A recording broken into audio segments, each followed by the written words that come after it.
O Salve Recife mandou aqui, ó. Sou da IEAD. Na chuva de Recife, a Igreja Católica ajudou várias famílias por semanas. Eu, tio, tia, pastores, ajudamos na acolhida na católica e agora eles converteram ao catolicismo e aceitaram o nosso primo gay. Minha família não aceita eles. Já viu o pastor virar católico? O Papa é a besta? O Papa é um dos melhores cristãos contemporâneos do planeta. É meu irmão amado em Cristo Jesus. Como eu gostaria que houvesse uma quantidade enorme de irmãos na fé, de pastores evangélicos que tivessem a metade da consciência cristã do Papa Francisco. Nós teríamos outra igreja. Você veja que até o Papa Francisco, quem era o grande líder espiritual do mundo depois que João Paulo II ficou senil praticamente?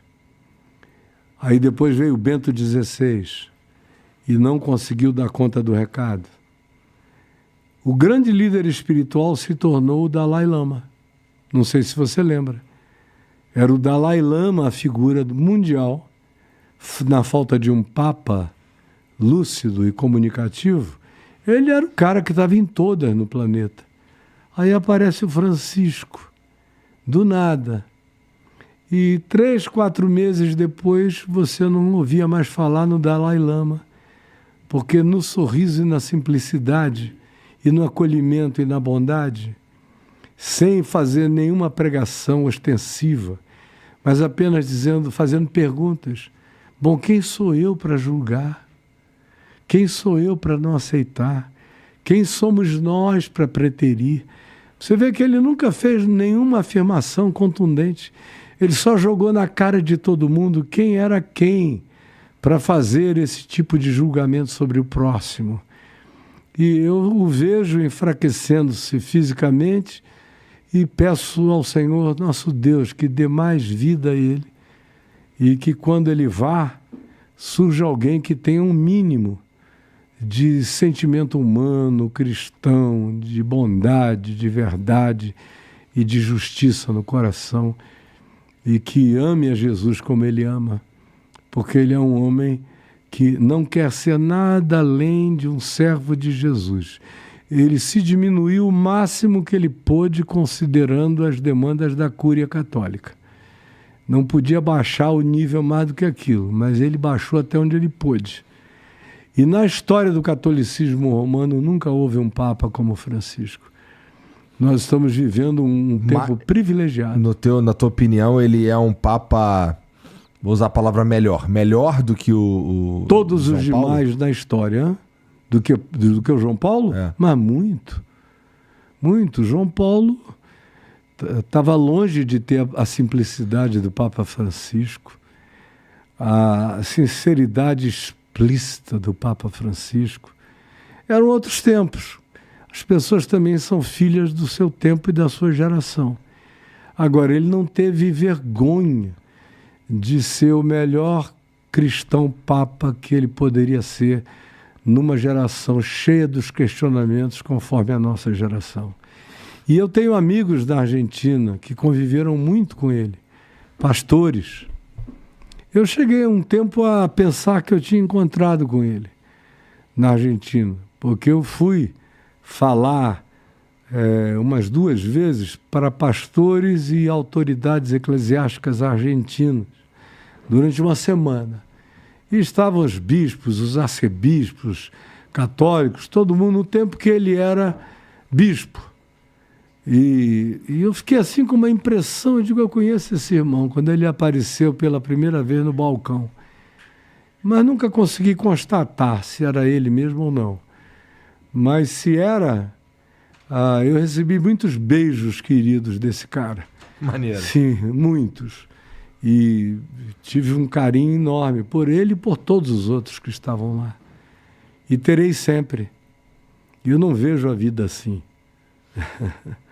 Tem gente que fala que o Papa é o falso o anticristo. Isso é do tempo de Lutero, daquele conflito lá do século XVI, um pouco antes. E aí, naquele tempo, até recentemente, até o tempo em que eu me converti, o grande candidato a anticristo, até 50 anos atrás, 50 e poucos anos, era o Papa Católico ainda. Porque se assentava no trono como se fosse o próprio Deus, aquela coisa toda. E houve muitos papas anticristos. O apóstolo João diz, na primeira epístola dele, no capítulo 5, que muitos anticristos saíram do meio de nós.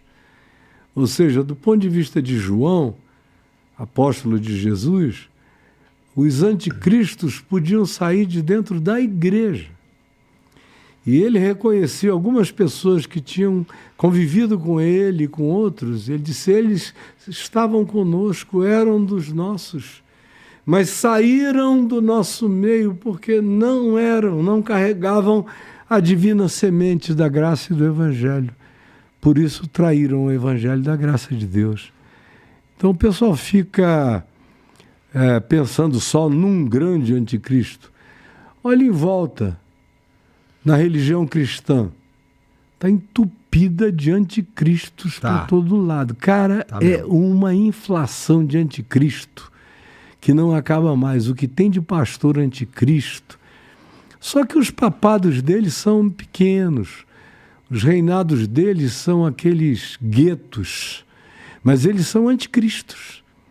São pessoas cheias de ódio, cheias de abuso, de palavrão, de torpeza agressiva contra o próximo. São ladrões que só pensam em dinheiro, são corruptores de pessoas carentes que eles abusam em todos os sentidos. São anticristos mesmo. Agora, não são o anticristo. O anticristo vem muito mais como algo que, se vier a ter uma expressão humano-pessoal, vem carregado de um poder sistêmico enorme. Quando a gente lê no livro do Apocalipse, duas coisas que não se separam. A primeira, no Apocalipse, é o anticristo do falso profeta. Ou seja, a besta que emerge do mar, Apocalipse 13, da besta que emerge da terra. A besta que emerge do mar é o anticristo, que vem com poder sobre as nações. A besta que emerge da terra é a religião, o falso profeta. Então a religião, para João, era aquela que abençoava os anticristos. É a grande validadora. Aí você vê, nos dias de João, que ainda não havia cristianismo, só passou a haver do quarto século para frente, mas nos dias de João, no fim do primeiro século, para o início do segundo, o que havia era o culto ao imperador. Então, na cabeça dele, a arquetipia, que ele carregava de imediato, Roma era a cidade das 7 colinas, a capital do anticristo, e os anticristos eram os imperadores romanos malignos e perversos, que tinham tido em Nero, em Calígula, mas especialmente em Nero, a sua arquetipia mais violenta. Depois teve em Domiciano também, João provavelmente viveu nos dias de Domiciano também, que repetiu o que Nero fez. E a cidade das 7 colinas era Roma. E tinha um culto ao imperador, que os sacerdotes ofereciam, ungiam o imperador e tal. Então, a arquetipia inicial era dessa relação da religião do imperador com o imperador se pondo no lugar de um Deus, sendo adorado como Deus. Mas essa mudança aconteceu muitas vezes na história. Agora, o que nunca muda é a arquetipia. Aonde tem um poder totalitário absoluto, sempre tem uma religião abençoando aquilo ali. Sempre tem um grupo religioso abençoando aquilo ali. Isso não muda nunca. É uma psicologia, é uma configuração presente no inconsciente coletivo da humanidade, especialmente no ocidente do planeta, da cultura do planeta judaico-cristão. É difícil, não tem essa separação. Como o próprio protestantismo já foi anticristo muitas vezes, inúmeras vezes. como hoje aqui na igreja evangélica, tem sido anticristo muitas e muitas vezes, continua sendo. Nessa última época foi um anticristo da pesada, advogando o inadvogável, o anti-evangelho, o que era anti-Jesus, o que era anticristo totalmente. Que até o ateu mais empedernido dizia, não, eu sei que Jesus não é assim. Mas os caras, largando o evangelho, embarcaram nas cobiças dos seus corações, porque a promessa de corrupção é: sigam-me, vocês terão isenção de todos os impostos, tudo aquilo que o Constantino fez e corrompeu a igreja simples e original do primeiro, segundo e início do terceiro século. Ele fez no início do quarto século e corrompeu todo mundo. Em menos de 40 anos estava tudo estragado. Aqui entre nós foi rapidinho, porque ela já vinha estragada há muitos anos, já vem estragada. E está longe de se desestragar, infelizmente. Sinto também. O Tonho Robert mandou a última aqui, ó. Caio Fábio, por que Deus, que é amor, permite tanto sofrimento na Terra? E como saber qual o caminho certo para Deus? Jesus voltará logo? Bom, a primeira coisa é que os grandes sofrimentos na Terra não são de natureza espontaneamente natural e fenomenológica. Você vê as pessoas reclamando todo dia do tsunami, como se tivesse um tsunami por dia. Já tem o quê? 2 décadas o tsunami? Agora, o próprio tsunami, os tsunamis já acontecem no planeta geologicamente porque a Terra está viva. Se a Terra estivesse morta, não haveria tsunamis. E nós nos tornaríamos numa Marte sem vida nenhuma. Tsunami é pulsão de Gaia, é pulsão da Terra, mostrando que está viva. Placas tectônicas em movimento, é um coração pulsante. Agora, a gente está no caminho, né? Segunda coisa, você olha e vê e pergunta, quais são as grandes catástrofes malignas do planeta? Elas tiveram a ver com o quê? Com os vulcões? São raridades. São sinal também de vitalidade planetária.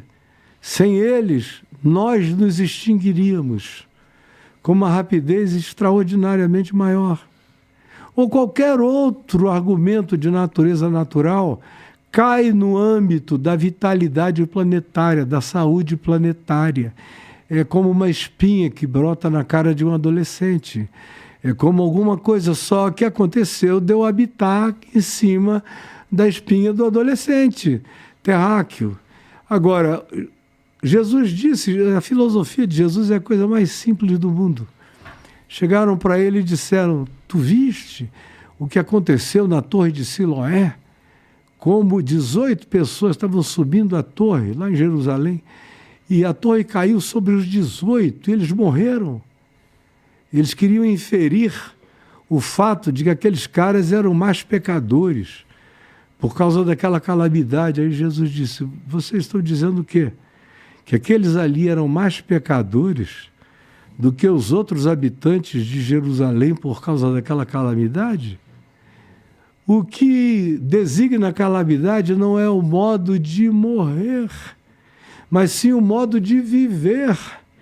Vivam de maneira não calamitosa, porque a gente pode morrer de qualquer modo, seja na cama, em silêncio, seja num acidente como o meu filho de 22 anos, seja porque foi esbagaçado na rua, porque um fator físico mais poderoso do que o suporte do meu corpo passou em cima de mim, ou qualquer outra coisa. Nada disso é algo que carrega o mal divino.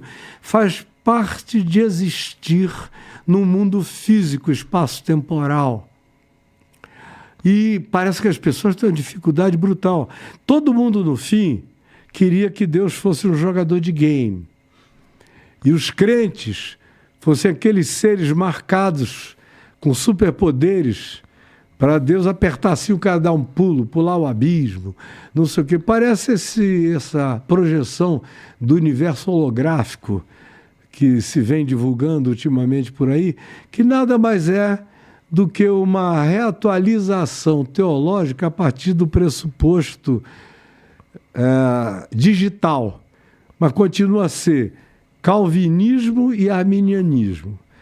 Calvinismo dizendo Deus é soberano e poderoso, é o controlador do jogo, e o arminianismo não, o homem tem livre-arbítrio e tal, e vai. Agora, o pessoal que crê nesse universo da projeção holográfica está querendo um Deus interferente no livre-arbítrio humano ou na natureza. Eu digo que o acaso é o livre-arbítrio fenomenológico da natureza, é o que a gente chama de acaso. Acaso é a liberdade da natureza, que não é nem bem nem mal, é apenas um fenômeno. Se você estiver na reta, você pode ir, mano. E não é porque você estava na reta que você é mal. Nem que ou você não estava na reta que você é bom. Porque Jesus disse que Ele, Deus, o Pai, faz nascer o sol sobre maus e bons, vir chuvas sobre justos e injustos. Tudo depende de dia, de hora, de onde você está. E ninguém deve ser julgado pelo resultado de se o seu corpo foi mais ou menos esmagado, ou se você morreu mais cedo ou mais tarde, ou pela sua longevidade ou curteza de longevidade. Isso é tudo de uma palhaçada filosófica que não tem tamanho. E Jesus não lida com essas categorias. Então, o acaso é a coisa mais linda do mundo, porque é a liberdade divina para os fenômenos da natureza, é a liberdade para a natureza continuar produzindo a vida. A vida é produzida no caos, nunca não foi. Sempre derivou-se do caos. Nós mesmos, do ponto de vista geológico, já experimentamos, quando eu digo nós, é a vida na Terra hoje, com constatação geológica e até arqueológica de um tempo para cá, já experimentamos 5 grandes devastações planetárias, onde quase que zerou tudo. Mas o que se originou dali foi um tipo de vida mais sofisticada, melhor e mais evoluída. Até o dilúvio do livro de Gênesis. Por que veio o dilúvio em Gênesis? Veio por causa de uma invasão extraterrestre de anjos, Benai Elohim, que está dito lá em Gênesis 6, que anjos, que o livro de Enoque chama de os vigilantes, se apaixonaram pelas filhas dos homens e quiseram procriar com elas e hibridizar a terra. Faz sentido com 1.500 culturas do planeta dizem a mesma coisa. Você sabia? Não. 1.500. O que está escrito em Gênesis 6, que os Benai Elohim, os deuses, quiseram procriar com as filhas dos homens e gerar uma prole. Aí é igualzinho à história grega, dos titãs, dos gigantes, das anomalias, dos seres híbridos, a ponto de que Flávio Joséfos, historiador judeu, que pegou toda a história bíblica e escreveu para a compreensão greco-romana, diz lá, você acha, e quanto aos gigantes da antiguidade, ficais sabendo vós, ó gregos, que nada mais são do que aquilo que vós chamais de os deuses, os titãs, isso, aquilo, aquilo outro. A mesma coisa você encontra na América Latina inteira, você encontra na mitologia dos índios norte-americanos, você encontra na China, na Índia, você lê a literatura grega, dos Vedas, dos outros livros considerados sagrados dos indianos, eles chegam a descrever, inclusive, os aparatos nos quais esses seres vieram. Eram todos seres que usavam aparatos, de tão sofisticado que era, em um negócio muito mais antigo do que a cronologia judaica consegue avaliar. Na cronologia judaica, que a gente deve entender como uma cronologia semítica, portanto, tem a finalidade de escrever a história semítica, está longe de ser uma cronologia universal. Aí o universo judaico, o mundo judaico, a humanidade judaica tem menos de 6.000 anos. Agora você vai à Turquia, a Göbekli Tepe, lá na Turquia, tem 15, 20 mil anos, uma estrutura mais perfeita em cortes de pedra do que Stonehenge, do que tudo, do que as pirâmides, do que a Esfinge. A Esfinge hoje já se está datando a Esfinge como muito anterior ao que se pensava, porque a erosão dela é toda aquática, não foi feita por areia e vento, mas por água, pelo grande dilúvio. Há uma quantidade enorme de coisas sendo descobertas, empurrando as origens humanas para tempos imemoriais. O próprio fato de que os Homo sapiens sapiens, hoje a gente sabe, conviveram com outros humanoides aqui no planeta. Nós não fomos os únicos exclusivos, nós somos os que sobreviveram. E nós temos DNA neandertal entre nós também. E nós só estávamos no lugar certo, na hora certa, sobrevivemos a alguns cataclismos que eles não sobreviveram. Desenvolvemos alguns instrumentais que eles não desenvolveram. Mas você tem, por exemplo, no norte da Turquia, lugares com 80, 100 metros de profundidade que não são do período neolítico, são do paleolítico. Foram cavados com pedra. Cidades para 25 mil pessoas que se refugiaram ali em eras do gelo e sobreviveram com uma expertise de tecnologia extraordinária, sem sofrer nada do que se poderia sofrer. Hoje em dia seria uma devastação. Eles tiveram cabeça e tecnologia para essa sobrevivência. Então, mas um dia eu venho aqui para a gente conversar sobre esses assuntos que eu acho extraordinários. Legal, cara. A partir dos quais a história humana tem que ser toda recontada.